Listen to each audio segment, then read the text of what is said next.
ये यूट्यूब का ज्ञान नहीं है, ये ऐसा बिज़नेस है जहाँ ना बैनर लगता है, ना इंस्टाग्राम चलाना पड़ता है, बस सुबह-शाम फ़ोन आता है, भाई दूध देना और पैसा हर महीने फिक्स रहता है, यही लोग करते हैं। ये बिज़नेस क्यों चलता है इसका रियलिटी समझिए, दूध हर घर की ज़रूरत है, बूढ़े, बच्चे, चाय, होटल रोज़ चाहिए। एक दिन भी बंद नहीं हुआ, प्रॉब्लम ये है कि इसलिए ग्राहक खुद खोजता है। इसमें कोई एडवर्टाइज़िंग नहीं चलती है, भरोसे का काम है, एक घर से जुड़ा सालों तक काम चलता है। यहाँ ऐड या प्रचार से नहीं बिकता है, ये भरोसे से बिकता है। अब आपके पास फ़ोन खुद कैसे आता है कि प्रैक्टिकल तरीका समझिए, 5 या 10 घर से शुरू करना पड़ेगा। दूध ठीक दिया तो पड़ोसी भी पूछेगा, 1 महीने में 20-30 घर पे सुबह-शाम टाइम पर रूटीन बन जाता है। अब इसका इन्वेस्टमेंट और सच्चाई सुन लीजिए कि दूध सिकोरा और गाय भैंस या डेयरी का रहता है। 2 या 3 कैन होता है, 1 बाइक होती है, मोबाइल होता है, व्हाट्सएप होता है। आपको कोई मशीन या दुकान की ज़रूरत नहीं होती है। अब इसका कमाई का कैलकुलेशन सीखिए, पहले उसके पहले हम इसका जानकारी ले लेते हैं दोस्तों कि हम इसको स्टार्टअप कैसे करें या शुरू कैसे करें। अगर हम दूध सप्लाई बिज़नेस करते हैं दोस्तों, सबसे पहले तो हमको हमारे पास या बाइकें होती हैं, उसमें हमको जो लेफ्ट और राइट साइड में खुद भी बनवा लेना चाहिए, जो कि हमारा दूध वाला कैन आता है लेफ्ट साइड और राइट साइड में उसको रखने के लिए, तो जिसमें हमारा दूध आएगा और बीच सेंटर में हमारा एक जो मशीन आता है जिसमें फैट बनाने का आता है। तो ये सब जब हमारा सेटअप हो जाता है तो उसके बाद हमको मार्केट में निकलना है। दूध अब कभी निकलना है ये भी नहीं आपको टाइम है कि आप जब सो के उठते हैं तभी उसी टाइम पे नहीं, आपको एक टाइम फिक्स करना है 7 बजे, 6 बजे, 8 बजे, 10 बजे जो भी आपका टाइम होता है दोस्तों। जिस भी टाइम आपको लेने जाना चाहिए उस टाइम पे आप एकदम फिक्स कर लीजिए कि हमको 7 बजे से निकलना है, 11 बजे तक घर रिटर्न आना है। तो उसी टाइम पे आप फिक्स कर लीजिए कि हमको दूध कलेक्ट करने जो भी हमारे गाँव में होता है वहाँ पे जाना है कैन लेके।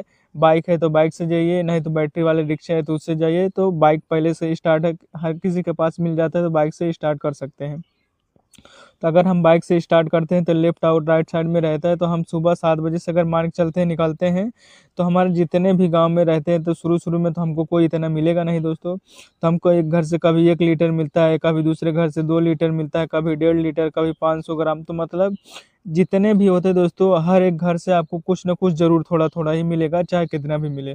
तो जब आपका पूरा दिन रूटीन बन जाएगा कि हमको सुबह 7 बजे से निकलना है, तो आपके कस्टमर और भी पूछेंगे आपके जहाँ पे आप दूध लेने के लिए जाते हैं उसके आजू-बाजू में कुछ भी ज़रूर आपसे बातें करेंगे कि हमने वहाँ पे देते हैं, वो हमको हफ्ते में पेमेंट दे देते हैं। वो अच्छा है दूध वाले, रेट भी बढ़ा के देते हैं, फैट भी अच्छा निकलता है। तो ये सब चीज़ें हैं जो आपके बात और व्यवहार के ऊपर रहता है। तो आप अगर सुबह से निकलेंगे 7 बजे से तो बहुत अच्छी बात है। तो आपके लिए ही बहुत अच्छा रहेगा क्योंकि सुबह से निकलेंगे 11-12 बजे तक घर पे रिटर्न आ जाएँगे। और इसके बाद इसमें अब एक्सपेंस ऐसा समझ लीजिए कि दोस्तों कि अगर एक घर में 1 लीटर सुबह मिलता है तो 1 लीटर शाम को भी मिलता है। 20 घर अगर हमने पकड़ लिया तो 20 लीटर डे का हो गया दोस्तों, तो 10 या 15 का मार्जिन भी हम रख के बेचते हैं दोस्तों 40 के हिसाब से, तो हमारा ₹400 या छ ₹600 रोज़ का होता है। अब कमाई छोटी लगे लेकिन रोज़ आती है। आज मैं कोई आपको बड़ा बिज़नेस नहीं बताने वाला हूँ, आज मैं आपको काम बताने वाला हूँ जो भारत में सबसे ज़्यादा चलता है, ऐसा काम है जो सुबह-शाम चलता है, दोपहर भी चलता है और रात में भी चलता है, नाम है चाय की टपरी। आज मैं अगर कोई बिज़नेस सबसे कम पैसों में सबसे ज़्यादा लोगों को रोज़ कमाई दे रहा है तो वो है चाय की टपरी। सबसे पहले आप एक बात समझ लो, चाय कोई लग्ज़री नहीं है, मज़दूरी की ज़रूरत है। ऑफ़िस वालों को भी, रिक्शा वालों को भी और दुकानदार वालों को भी। मतलब ग्राहक आपको ढूँढते नहीं पड़ते हैं दोस्तों, आपको ग्राहक सामने से आता है। अब मान के चलो कि आप एक छोटी-सी चाय की टपरी लगाते हो, कोई बड़ा होटल नहीं, कोई फैंसी दुकान नहीं, बस सड़क के किनारे एक साफ-सुथरी टपरी।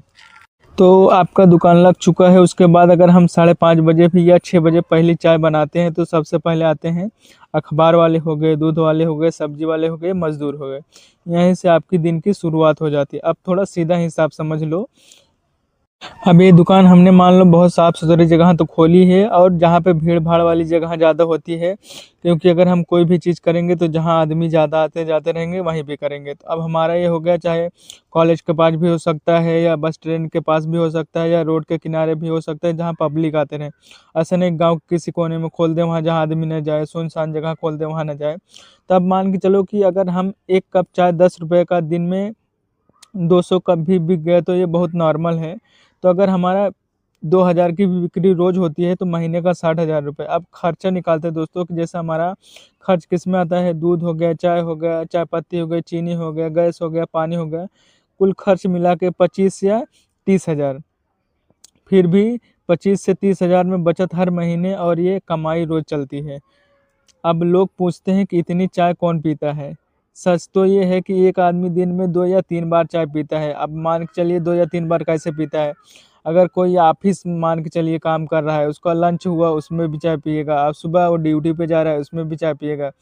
कोई आदमी जा रहा है कहीं पे नौकरी पे जा रहा है या ऑफ़िस में जा रहा है या कहीं काम करने जा रहा है या फैक्ट्री में जा रहा है तो चाय पी के जाएगा। क्योंकि घर से जल्दी निकला है तो चाय घर पे मिलेगा नहीं, तो उसको क्या है, रियलिटी ये है कि कोई भी आदमी अगर चाय की दुकान देखता है तो वहाँ पे चाय पीने के लिए रुक जाता है। अब उसका ऑफ़िस के पास भी हो सकता है या फैक्ट्री के पास भी हो सकता है या कॉलेज के भी पास हो जाता है, तो 3 बार तो ऐसे ही हो गया। तो और हर जगह जम गई है, वहाँ पे भीड़ अपने पास अपने आप आने लगती है। अब बात करते हैं कि चाय की टपरी चलाने का असली तरीका। पहली चीज़ है कि चाय का स्वाद अगर अच्छी है तो आदमी 200 मीटर चल के भी आएगा आपके पास चाय पीने के लिए। अब दूसरी चीज़ है कि और टाइम पर सुबह और शाम को खोलना और शाम को टाइम पर भी खोलना। और तीसरी चीज़ है कि बर्तन की सफाई, गंदी टपरी, ग्राहक गायब। अब सबसे बड़ी सच्चाई इसका सुनो कि चाय की टपरी में कोई विज्ञापन नहीं चलता, ना पोस्टर की ज़रूरत, ना बैनर की ज़रूरत, ना इंस्टाग्राम या ना फेसबुक की। यहाँ चलता है सिर्फ मुँह से प्रचार। अब मान के चलिए जैसे कि एक ने पी, दूसरे को बुलाया और तीसरा खुद आएगा, तो ऐसा इसका सिस्टम चलता है दोस्तों। अगर आप चाय के साथ में 2 या 3 चीज़ और जोड़ देते हैं, जैसे हमारा बिस्किट हो जाता है, टोस्ट हो जाता है या सिगरेट हो जाता है या बीड़ी गुटखा जो भी हो जाता है। क्योंकि अगर आदमी चाय पीता है तो सिगरेट पीता है, अगर सिगरेट नहीं पीता है तो पान खाता है, तो ये चीज़ें क्या है, चलती ही रहती हैं। चाय पिया है तो कुछ न कुछ तो ज़रूर खाएगा। तो इसमें क्या है, आपकी एक्स्ट्रा कमाई बढ़ जाती है। अब बात करते हैं कि जो हमारा चाय की टपरी है, सबसे बड़ी गलतियाँ उसमें क्या होती हैं? चाय में मिलावट, ग्राहक की बदतमीजी, देर से खोलना, साफ-सफाई न रखना, एक गलती और फास्ट फूड दूसरी टपरी चली जाती है। आपकी एक गलती और भीड़ दूसरी टपरी पर चली जाती है। ये बिज़नेस किसके लिए बेस्ट है? गाँव से शहर आए लोग, कम पढ़े लोग, नौकरी नहीं मिल रही है, रोज़ कैश चाहिए। अगर आदमी मेहनती है तो रोज़ चाय की टपरी उसे भूखा नहीं रहने देती। यह कोई यूट्यूब का ज्ञान नहीं है भाई, यह है सामने दिख रहा 10 रुपये का समोसा, लेकिन सच यह है कि समोसा रोज़ 1500-2000 तक की कमाई कर रहे हैं। ना बड़ी दुकान चाहिए, ना बड़ा मशीन चाहिए, बस सही जगह और सही तरीका चाहिए। आज इस वीडियो में मैं आपको बताऊंगा कि समोसा की दुकान का पूरा सच दिखाऊंगा, कितना खर्च और कितना मुनाफा और गलती कहाँ पे लोग करते हैं। समोसों की दुकान, पूरा बिजनेस प्लान, लो इन्वेस्टमेंट, डेली इनकम। अब क्या बेचेंगे दोस्तों? आलू समोसा 10 या 15 रुपये का, प्याज, पत्ता गोभी, मीठी या हरी चटनी। ऑप्शन दोस्तों कचौड़ी या चाय। अब जगह का लोकेशन कैसा होना चाहिए? कॉलेज के पास, बाहर हो सकता है दोस्तों, स्कूल के पास हो सकता है, बस स्टैंड, मार्केट या अस्पताल के पास हो सकता है। अब सुबह 8 से और शाम 4 बजे से 9 बजे सबसे बेस्ट टाइम होता है। अब शुरुआती खर्च इसमें कितना आता है? 10 या 15,000 से। ठेला काउंटर 4,000 से 6,000 तक। कढ़ाई गैस इंजेक्शन 2,000 से 3,000 तक। बर्तन चाकू टकोरी 1500 रुपये तक। कच्चा माल पहले 2 या 3 दिन 2,000 या 1,500 का। और खूबसूरत दिखने के लिए बैनर पोस्टर 500 रुपये का। अब इसमें जो हम कच्चा माल समोसे बनाने के लिए चाहिए, आलू, मैदा, तेल, हरी मिर्च, अदरक, धनिया, मसाले, गरम मसाले, जीरा, चटनी के पुदीना, इमली। आप कमाई का हिसाब एक्सप्लेन कर सकते हैं ऐसा, जैसे कि दोस्तों मान सकते हैं अगर हमने दिन भर में 300 भी समोसे बेचे 12 रुपये के हिसाब से 336 रुपये हमारा हो रहा है, 3,036 रुपये। अब खर्च इसमें निकालते हैं, तेल माल 1,800 रुपये, दैनिक मुनाफा हमारा 1,500 या 1,800 रुपये हो रहा है, तो महीना हमारा 40,000 लोकेशन पर निर्भर करता है। लोकेशन अच्छा होना चाहिए, ख़राब नहीं होना चाहिए। ज़्यादा बेचने के लिए ट्रिक, गर्म आवाज़ में बुलाना नहीं, 4 समोसे चटनी फ्री, साफ सफाई और तेज सर्विस, शाम को चाय कम्बो में। तो ये कोई भी कर सकता है दोस्तों, कोई छोटा सा भी टपरी या कुछ भी जगह करके खोल सकता है समोसे का, और एकदम ट्रेंडिंग बिजनेस है, हर कोई खाता है दोस्तों। तो इसका भी अच्छा खासा बिजनेस करके हम अच्छा खासा कमा सकते हैं।